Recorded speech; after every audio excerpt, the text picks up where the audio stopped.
Yeah, nice day out again. Good day for a cigar. Yeah. Uh, before I get into the meat of this video, I'd like to mention something real quick about this guy, French guy. I think it was Camus was his name. He's actually he's a French guy, and he's a queer. He's got this great, which I don't approve of, but anyway, but he came up with some good. He's got some great insight about the great replacement, and a lot of his info's on YouTube. And he wrote a book about this. Of course, they say this has been debunked, but just like everything else, especially on Google. Uh, if they say it's debunked, it isn't debunked. In fact, it's probably proving to be right. So, and the more they say something's a theory, uh, it actually proves to be a fact. So,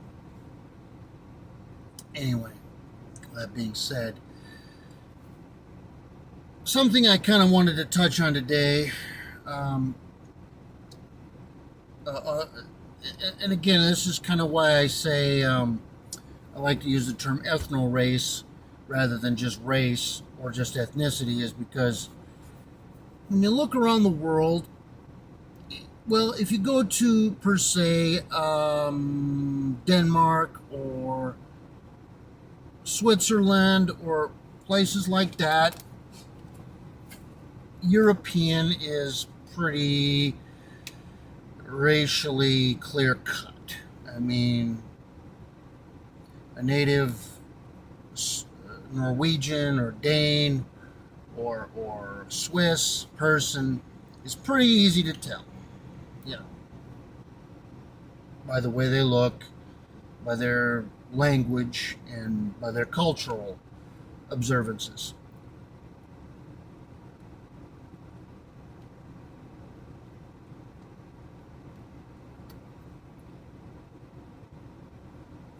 The same thing in regards to a Nigerian or somebody from Cameroon or Ghana, West Africa or something. And you go there, it's pretty easy to tell a native born person, and they're of African, sub Saharan African descent. And by the way they look and talk and their cultural observances, they are pretty easy to tell. It's pretty clear cut. When you go to Latin America, now Latin America is everything below Texas, Mexico on down to Chile, could also be known as Hispaniola. Um, it was colonized by the Spanish and the Portuguese, mostly the Spanish. Some by the French too, by the way. But mostly Spanish and Portuguese, especially in Brazil. I guess that's known as, that's the only place where Portuguese is spoken and taught and whatnot. So, anyway,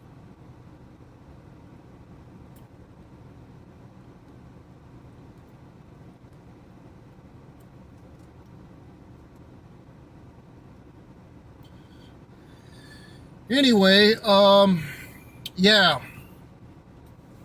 With that being said, um,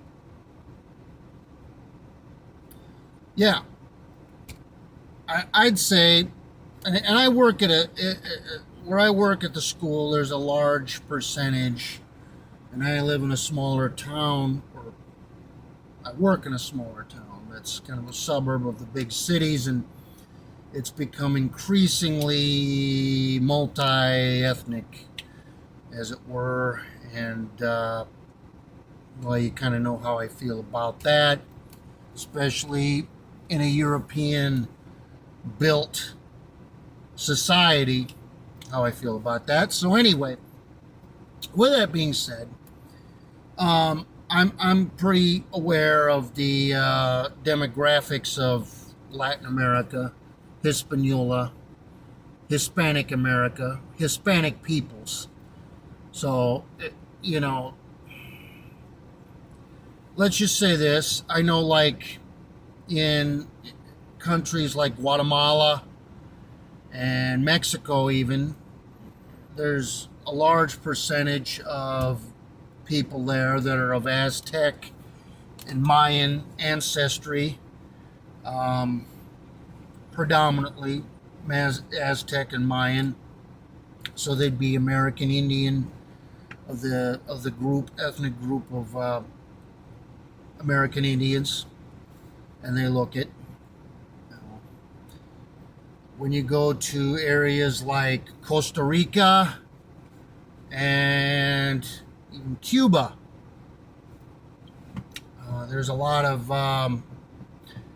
people would fall under the white, I would call white Europeans, categories of white Europeans. They're largely Spanish descent. In fact, the last woman I dated was a Cuban. She was from Cuba.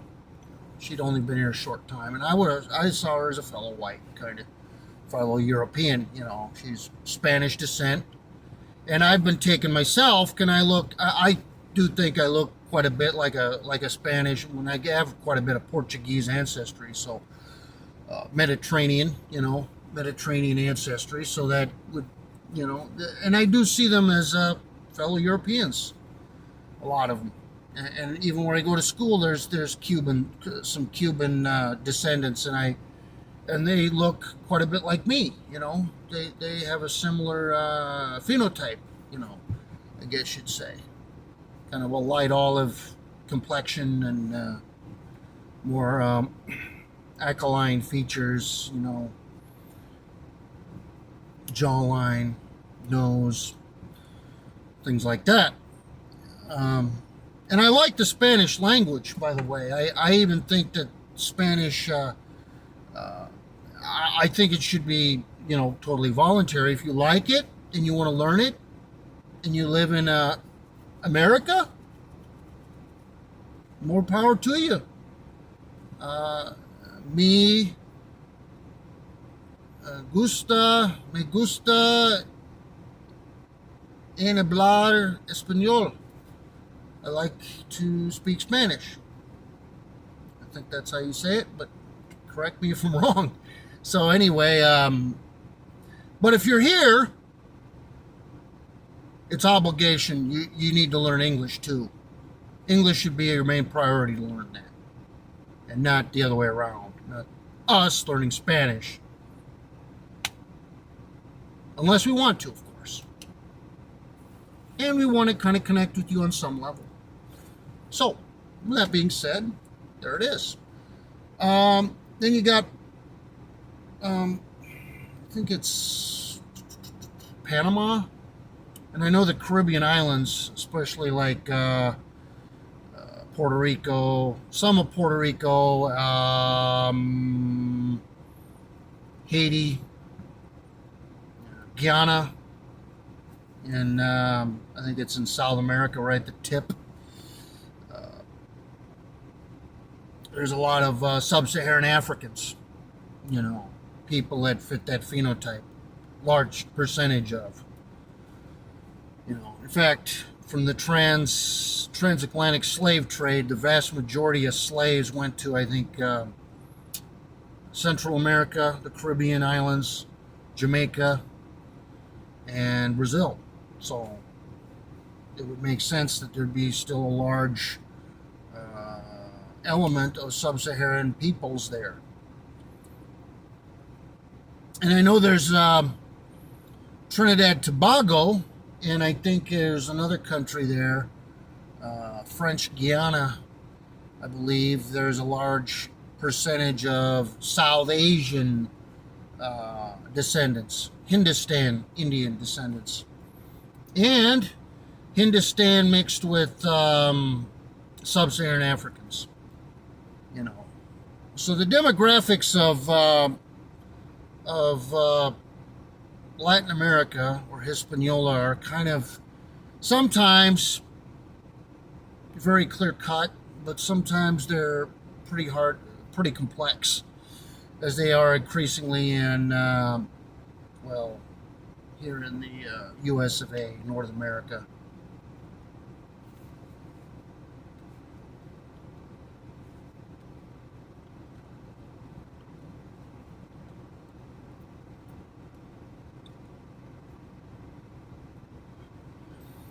And I know, like in areas like the Dominican Republic and I think some places in South America, there's a large mestizo population. Uh, I think, like in, of course, Venezuela, and my brother-in-law actually is a Venezuelan, and he looks kind of like me. He's kind of got a more European phenotype, I guess you'd say, Mediterranean type phenotype. Um, um, Dominican Republic has got a lot of mulattoes, which are people of mixed sub-Saharan African and Mediterranean. I think it's Bolivia and Nicaragua's got a large mestizo population of Mediterranean and American Indian population, mixed. Basically, these are just very broadly mixed populations, which comes from, of course, the indigenous or American Indian peoples that originally arrived, followed by the sub-Saharan people that were brought over during the transatlantic slave trade, and the Mediterranean colonizers, which fought and brought the slaves over. So, and had conflicts with the American Indian peoples, and there was a lot of intermixing going on. So that kind of sums that up. But in the case of all of it, one should be okay and proud of their heritage, including if they're mixed. They have nothing to be ashamed of, and they should be comfortable being who they are and being around who they want to be around. Freedom of association, I guess, in essence. So I kind of wanted to uncover that, touch on that topic. And as I said, it's pretty mixed, and it's pretty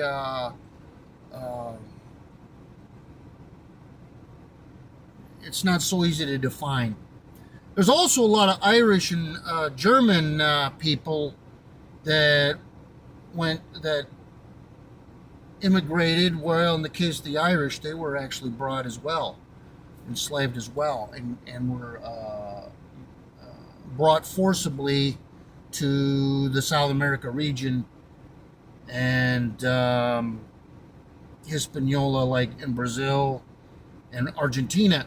There's a large contingent of those people still there. So that's also something to note. So that's about all I got on that. My next topic, next video, I think I'm going to go into,